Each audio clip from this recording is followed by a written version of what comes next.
계속해서 하박국의 말씀을 함께 나누고 있는데요. 하나님께서는 이 남유다를 멸망시킬 바벨론에 대한 그 징계가 있을 것에 대해 하박국 선지자에게 분명하게 말씀하셨습니다. 그리고 그 일을 위하여 심판자로서 이 땅에 임할 하나님의 영광도 선포했습니다. 그래서 앞에 3절부터 5절에서는 하늘과 땅에 임재하실 하나님의 모습을 묘사하고 있다면, 이제부터는 이 땅에 여러 나라들에 대한 이야기가 등장합니다. 이제부터 궁극적인 관심이 온 세상에 대한 하나님의 절대 주권을 행사를 하겠다라는 것에 강조를 하고 이야기를 하고 있는 거예요. 다시 한번 말씀을 같이 읽어보죠. 6절 말씀 읽어봅시다. 읽습니다. 그가 서신즉 땅이 진동하며 그가 보신즉 여러 나라가 전율하며 영원한 산이 무너지며 무궁한 작은 산이 엎드러지나니 그의 행하심이 예로부터 그러시도다. 아멘. 지금 이 말씀은 세상 그 어떤 것도 하나님의 심판을 견딜 수 없다는 것을 보여주고 있습니다. 다시 말해서 하나님의 선택을 받은 백성을 대적하는 것은 아무리 견고한 것이라고 해도 결국 파멸하게 된다는 거예요. 그런데 여기에는 두 가지 의미를 함축하고 있습니다. 첫째는 이미 앞에서 계속 언급했던 것과 같이 남유다를 멸망시킴으로써 이스라엘 백성들의 원수가 된 당대 최고의 강대국인 바벨론의 멸망을 의미합니다. 두 번째로서는 여기에서 더 나아가서 그러한 바벨론이 상징하는 사탄의 세력이 하나님의 심판을 받아 영원한 멸망을 당하게 될 것에 대한 말씀인 거예요.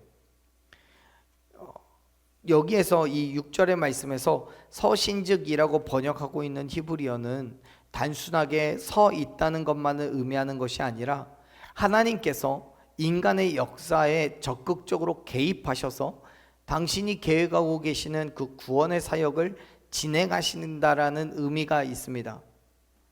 사람이 누군가가 그 일을 행하는 게 아니라 하나님이 당신이 직접 그 자리에 서셔서 행하시는 일이라는 거예요. 그렇기 때문에 그러한 하나님을 보고 있는 많은 나라들은 두려워할 수밖에 없죠. 물론 우리가 바라보는 이 세상은 땅과 같이 또 산과 같이 견고하고 또 영원할 것처럼 보입니다. 그렇잖아요. 여러분, 우리 눈에 보이는 땅은 어떻고 또 산은 어떻습니까? 절대 허물어지지 않고 절대 무너지지 않고 사라지지 않는 것, 그게 땅이고 그게 산이지요. 하지만 여러분, 하나님께서 이 땅에 임재하실 때 이 땅은 전율하고 산은 무너지고 엎드리게 된다라고 말씀하고 있습니다. 하나님께서 이 땅에 오시면 인간의 부족하고 연약한 시선으로 볼 때는 영원한 산이고 또 무궁한 산이지만 영원히 계속될 것처럼 보이지만, 하나님께서 임재하시면 그의 능력과 그의 권세 앞에서 모든 산이 무너지게 된다고 지금 이야기하고 있는 거예요. 이 땅의 어떤 나라도 얼마나 강한 나라이고 얼마나 굳건한 나라라고 할지라도 하나님의 심판 가운데서 무너지지 않을 수 없음을 믿으시길 바랍니다. 여기에서 우리는 두 가지 교훈을 얻게 돼요. 첫째는 하나님 앞에서 교만하지 말라는 거예요. 하박국 선지자가 말하는 것 같이 땅이나 산으로 비유되는 바벨론은 당시 사람들의 시각에는 결코 꺼지지도 않고 무너지지도 않을 땅처럼 산처럼 보였습니다. 그들의 힘은, 그들이 가지고 있는 무기는, 그들의 권세는 정말 온 땅을 호령할 만큼 어마어마한 것이었습니다. 결국 그들은 자신들의 강함을 믿었고 그래서 교만했습니다. 자신들을 대적한 자는 이 땅에 존재하지 않는다라고 생각했습니다. 하지만 여러분, 그러한 바벨론도 결국 하나님의 앞에 굴복할 수밖에 없었습니다. 하나님의 권능과 위엄 앞에 진동하고 무너져 내리고 말 것입니다. 왜요?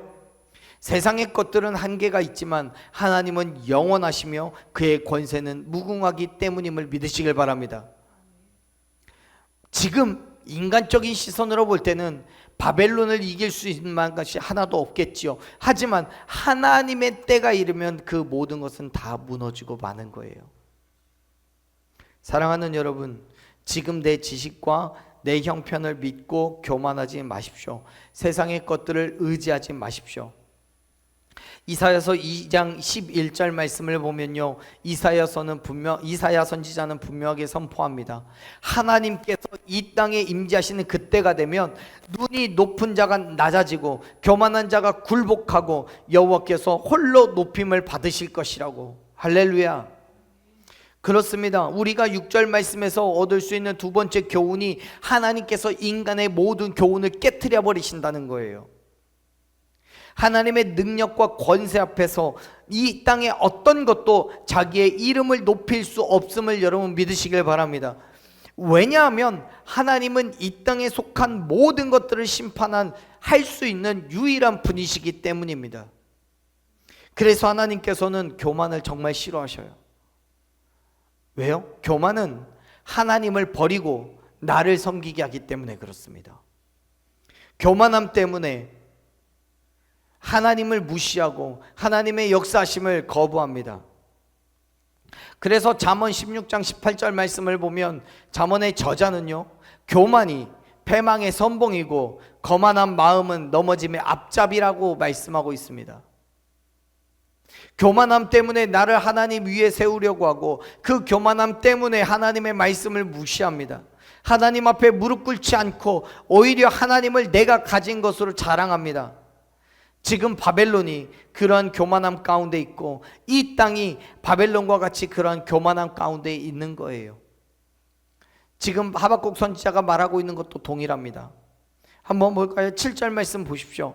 하박국 선지자는 그러한 교만과 세상의 자랑을 대표하여서 구산과 미디안 땅을 지목하여서 이야기합니다. 7절 말씀 읽을게요. 내가 본즉 구산의 장막이 환난을 당하고 미디안 땅의 휘장이 흔들리는도다. 아멘. 여기서 이 구산과 미디안은 하박국 선지자가 그리고 당시에 많은 사람들이 볼 때 가장 화려하고 아름다움을 자랑했던 나라입니다. 그리고 그 나라에서 가장 아름다운 것이 구산에서는 장막이고 또 미디안에서는 휘장을 꼽습니다.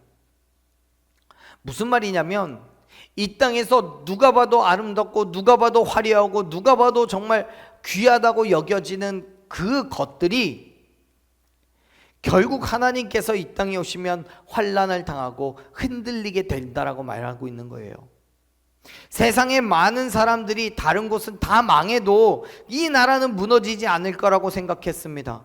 그들의 힘과 능력 그리고 세상의 자랑을 영원히 유지할 거라고 생각했습니다. 하지만 하박국 선지자는 그 모든 것들이 하나님의 임재하심으로써 철저하게 붕괴되고 소멸될 거라고 말씀하고 있는 거예요. 왜요? 하나님을 무시했기 때문에, 내 힘을 의지하고 내가 가진 것을 자랑했기 때문에요. 사랑하는 여러분, 시편 113편 4절 말씀을 보면 저자는요, 시편의 저자는 여호와는 모든 나라보다 높으시고 그의 영광은 하늘보다 높으시다고 고백합니다. 하나님 앞에 세상의 어떤 것도 자랑이 될 수 없습니다. 영원할 수가 없습니다. 하나님께서 이 땅에 임재하실 때 이 땅의 모든 나라는, 모든 권력과 모든 힘은 하나님 앞에 반드시 무릎 꿇게 될 것이고 이 땅에 무너지게 될 것임을 믿으시길 바랍니다. 그렇기 때문에 여러분, 세상을 의지할 수가 없는 거예요. 세상을 의지할 필요도 없는 거예요. 불완전하고 불완전한 이 땅에 우리가 의지할 만한 것은 존재하지 않아요. 오직 하나님만 의지하십시오. 하나님만 바라보십시오. 하나님 안에서 우리는 완전한 평안을 누릴 수 있고 하나님 안에서 우리는 참 기쁨과 소망을 누릴 수 있는 줄로 믿습니다. 하나님 안에서 심판의 날에 땅이 요동하고 산이 무너져도 우리는 안전함을 얻을 수 있음을 믿으시길 바랍니다. 왜요? 우리는 하나님의 백성이기 때문에요. 물론 우리가 그렇게 하나님을 의지하려고 할 때마다 세상은 우리를 오히려 비난하고 조롱합니다. 하나님이 아니라 세상을 섬겨야 된다라고 강요하고 핍박합니다. 그럼에도 불구하고 사랑하는 여러분, 모든 날들을 참아내고 견뎌내십시오. 왜냐하면 하나님께서 당신의 백성을 핍박과 환난 가운데서 반드시 구원하실 것이기 때문입니다. 말씀을 볼까요? 8절 말씀 읽어보십시오. 읽습니다. 여호와께서 주께서 말을 타시며 구원의 병거를 모시오니 강들을 분이 여기심이니까, 강들을 노여워하심이니까, 바다를 향하여 성내심이니까. 9절도 있죠. 주께서 활을 꺼내시고 화살을 바로 쏘셨나이다. 셀라. 주께서 강들로 땅을 쪼개셨나이다. 아멘. 이전까지 심판자로서 이 땅에 임재하시는 하나님의 영광과 권능을 찬양한 하박국 선지자는 지금 조금 전에 읽은 우리 8절에서부터 마지막 15절까지 하나님의 본격적인 심판과 구원의 능력을 찬양하는데요, 그가 바라보고 있는, 하박국 선지자가 바라보고 있는 하나님은 어떤 하나님이라고 이야기합니까? 8절에서 보면요, 하나님께서는 말을 타십니다. 그리고 구원의 병거를 몰고 이 땅에 오셔서 또 활을 손에 들고 화살을 쏘는, 즉 적들과 싸우는 장수로 묘사를 하고 있습니다. 여러분, 당시의 말과 병거는 무엇입니까? 바벨론과 같은 강대국이 보유한 당대 최고의 전투 장비입니다. 오늘날로 말하자면 탱크나 혹은 전투기 같이 최고의 기동력을 자랑하는 그 큰 위력을 가진 무기였기 때문에 이러한 것을 보유하고 있다는 건 최고의 군사력을 가지고 있다는 의미입니다. 그러한 장비를 지금 말씀을 보면, 8절 말씀을 보면 뭐라고 얘기해요? 하나님께서 몰고 오셨다고 얘기해요. 그리고 당신의 백성을 핍박하는 자들을 대적하시겠다라고 말씀하셔요. 여러분, 우리가 볼 때는 아무것도 아닌 것처럼 보일지 모르지만 당시의 최고의 무기인 말과 병거로 무장하고 이 땅에 오신 하나님을요, 누가 감히 대적할 수 있겠습니까? 지금 하박국 선지자는 그러한 하나님의 임재를 바라보고 또 기대하고 있는 거예요. 그 하나님께서 이 땅의 강함을, 이 땅의 자랑을 심판하신다는 거 말씀하고 있는 거예요. 보세요. 8절 보면요, 말과 병거를 몰고 오신 하나님께서는 강들을 분히 여기시고 강들을 노여워하신다라고 말합니다. 여기에서 말하는 강은요, 세상의 일반적인 강들을 말하는 겁니다. 하지만 여러분, 그렇다고 해서 자연에 대한 분노를 이야기하는 게 아니에요. 이 강들이 의미하고 있는 나라를 얘기하는 거예요. 다시 말해서 메소포타미아 강이 대표하고 있는 바벨론과 또 나일강이 대표로 하고 있는 애굽을 이야기합니다. 그 나라에 대한 하나님의 분노가 있다는 거예요. 결국 이 말씀은 하나님께서 바벨론을 그리고 애굽을 심판하실 거라는 거예요. 왜요? 그들은 하나님 앞에서 교만했기 때문에요. 하나님의 백성을 핍박하고 조롱했기 때문에요. 비록 지금은 하나님의 백성들이 그 나라들의 힘 앞에 핍박을 당하고 있지만 하나님께서 임재하실 그때에 그 모든 나라들은 하나님의 분노하심에 반드시 무너지게 될 것을 여러분 믿으시길 바랍니다. 9절 마지막에 그렇게 기록하고 있잖아요.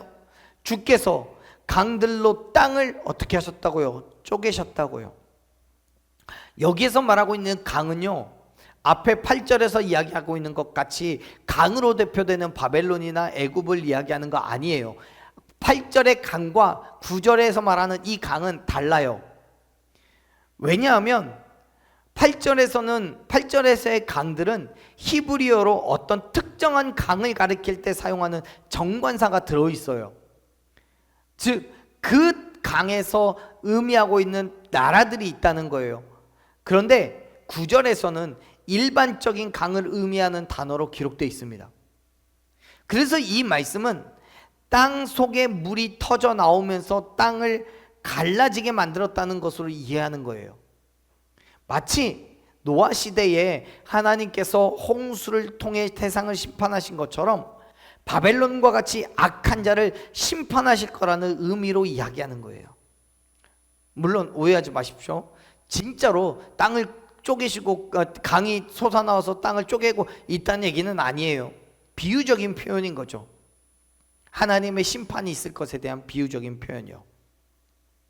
그렇습니다. 사랑하는 여러분, 바벨론은 하나님의 능력으로 반드시 심판당하게 될 겁니다. 하나님을 대적하는 모든 자들이 하나님의 임재하심에 굴복할 것이고 무너지게 될 것을 믿으시길 바랍니다. 자, 10절 말씀 보세요.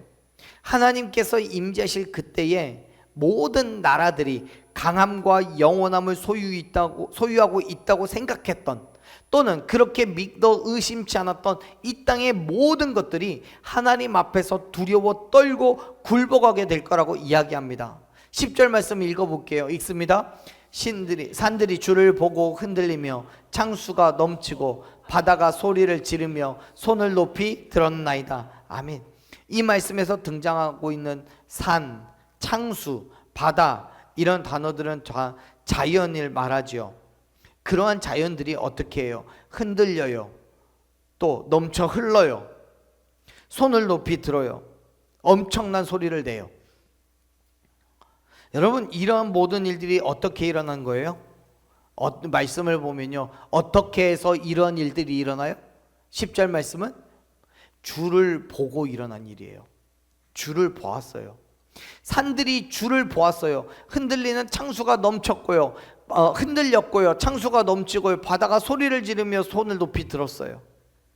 다시 말해서 하나님의 임재하심으로 인해서 모든 자연들이 조금도 요동하지 않을 것 같은 그런 자연들이 움직이는 거예요. 그렇습니다. 여러분, 하나님께서는 자연도 당신의 뜻대로 움직이시는 분이심을 믿으시길 바랍니다. 또 이 땅의 모든 자연들은, 모든 죄악과 어둠에 속한 것들은 하나님을 볼 때에 그 자리에서 두려워 떨게 될 것을 믿으시길 바랍니다. 성경은 이곳저곳에서 이렇게 하나님께서 행하신 기적과 같은 일들을 얼마든지 찾아볼 수 있습니다. 노아의 홍수가 그렇죠. 모세가 가른 홍해가 그렇죠. 여호수아의 기도로 해와 달이 멈춘 것도 그렇습니다. 신약에서도요, 예수님께서 바람과 바다를 잠잠하게 하셨던 것을 우리는 알고 있습니다. 이와 같이 하나님께서는 말씀으로 자연을 창조하셨을 뿐만 아니라 그 자연을 다스리시고 당신의 뜻대로 운행하고 계심을 여러분 믿으시길 바랍니다.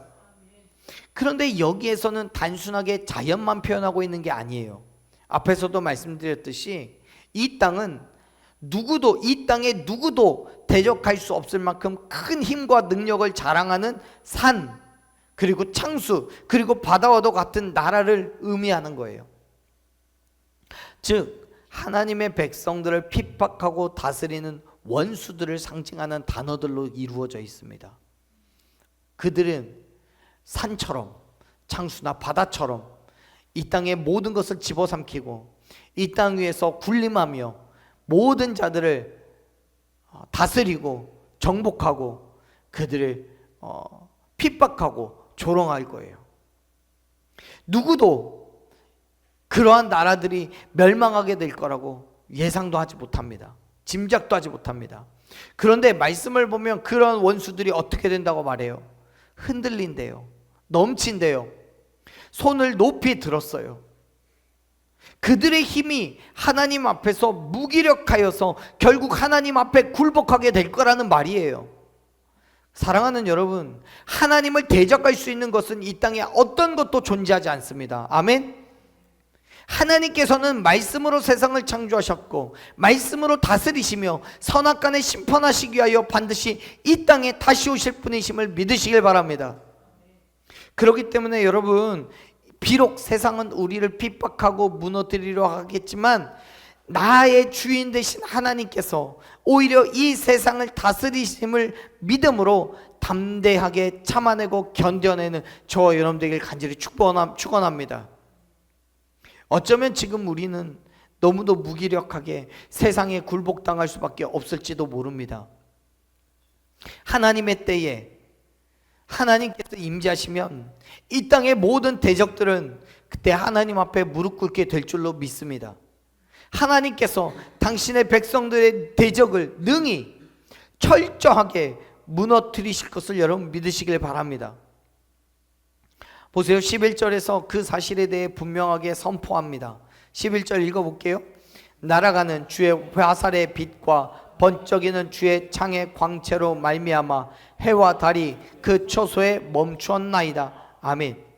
하박국 선지자는요, 하나님께서 쏘신 화살이 그리고 하나님의 창이 해와 달을 그 자리에 멈추게 한다고 선포합니다. 당시 사람들의 인식으로 해와 달은요, 이 땅에 막대한 영향력을 끼치는 존재이기 때문에 여러분, 우리가 익히 알고 있지만 신으로 섬기기까지 하잖아요.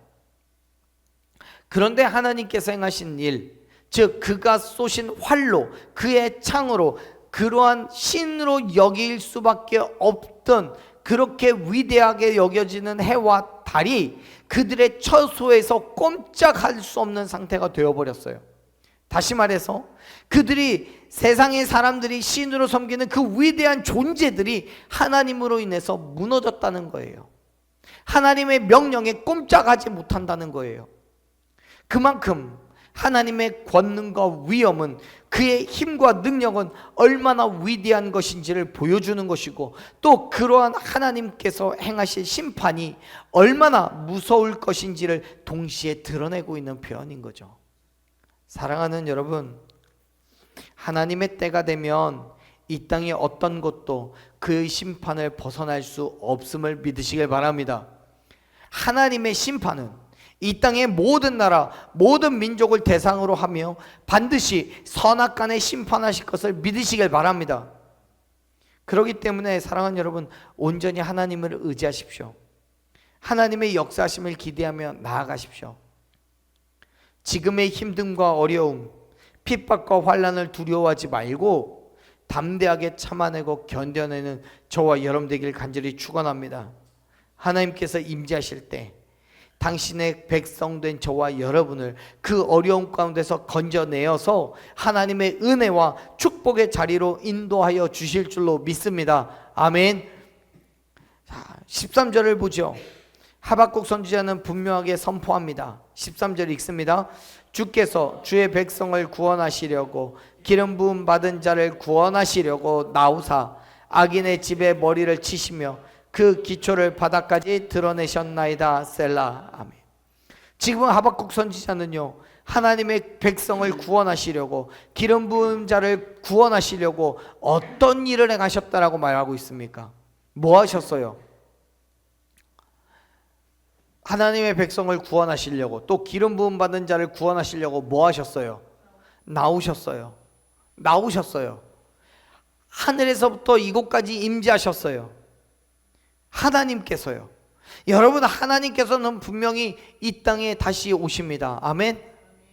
그리고 오셔서 당신의 백성, 주의 백성, 기름 부음 받은 자를 구원하시고 악한 자들에게는 철저히 심판하실 것을 믿으시길 바랍니다. 사랑하는 여러분, 하나님께서는 이 땅에 심판자로 오십니다. 그리고 시편 98편 9절에서 저자가 이야기하듯이, 선포하듯이 하나님께서 의로움으로 세계를 판단하시며 공평으로 그의 백성을 심판하실 거라고 말씀하신 것처럼 악한 자에게는 벌을, 선한 자에게는 상을 주심을 믿으시길 바랍니다.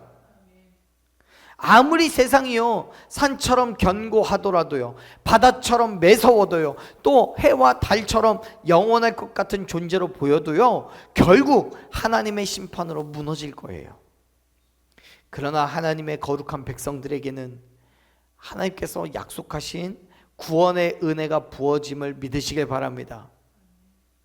구원의 은혜요, 하나님의 거룩한 백성들에게 주시는 은혜가 주시어요. 우리의 대적들과 싸워주시고 반드시 이기고 승리하게 하실 줄로 믿습니다. 그렇기 때문에 사랑하는 여러분, 지금 하나님의 백성된 그 자리를 지켜내십시오. 하나님의 선함으로 나아가십시오. 하나님께서 이 땅에 오셔서 반드시 심판하시고 악한 자에게는 벌을, 또 선한 자에게는 상급을 주실 텐데, 그 상급을 받는 저와 여러분 되기를 소망합니다. 하나님의 구원의 은혜를 경험하는 저와 여러분 되기를 간절히 축원합니다. 그래서 하나님의 말씀으로 담대하게 세상과 싸우는 저와 여러분이 되기를 간절히 소망합니다. 아멘.